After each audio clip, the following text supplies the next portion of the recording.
Le channeling spirituel, ça consiste à recevoir les messages des anges. Et du coup, quand on reçoit les messages des anges, ce qui est intéressant, c'est qu'on peut leur poser plein de questions sur notre mission de vie, sur comment on peut faire du magnétisme. On peut aussi canaliser de l'énergie de magnétisme et faire des soins énergétiques sur les gens. Et on peut aussi communiquer avec d'autres alliés, par exemple quand on devient chaman, que ce soit des alliés comme les esprits des plantes, les esprits des minéraux, les esprits des animaux, les animaux totems.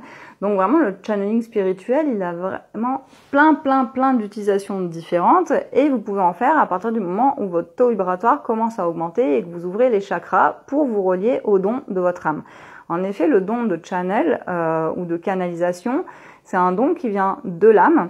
Et pour l'activer, au-delà de connaître certains rituels quand même pour y arriver, de monter le taux vibratoire et d'apprendre à utiliser la télépathie, les clairs ressentis, la clairvoyance et la clairaudience, parce que sinon en gros le channel il capte de l'énergie, mais s'il la traduit pas à travers le mental en message, il va pas aller bien loin avec son énergie qu'il a captée.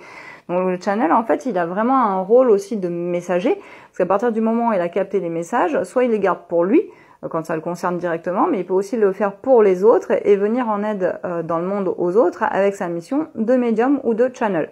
Attention quand même, parce que le gros écueil pour le channel spirituel, ce serait de canaliser des messages en se trompant d'interlocuteur, c'est-à-dire en se connectant à une entité ou un démon à la place d'un guide. Et c'est super fréquent qu'on en dise, parce que souvent, le channel, il ouvre le portail pour aller capter un message au niveau où il en est. S'il a un taux vibratoire négatif, il va se connecter directement avec les mondes des guides qui sont du coup des mondes plutôt d'entités et pas avec les mondes cosmiques où on a les archanges. Donc il va être influencé à ce moment-là par des entités et des démons au lieu de recevoir des messages des archanges. Donc pour éviter ces dangers, je vous conseille de regarder quand même les rituels un petit peu que je propose dans le défi psychique, mais aussi dans la formation de 4h40, je vous explique comment on active les dons de médium sans se mettre en danger. Et vous avez même un quiz pour tester quels sont vos dons déjà activés. Donc je vous laisse regarder tout ça dans la bio. Ciao, ciao!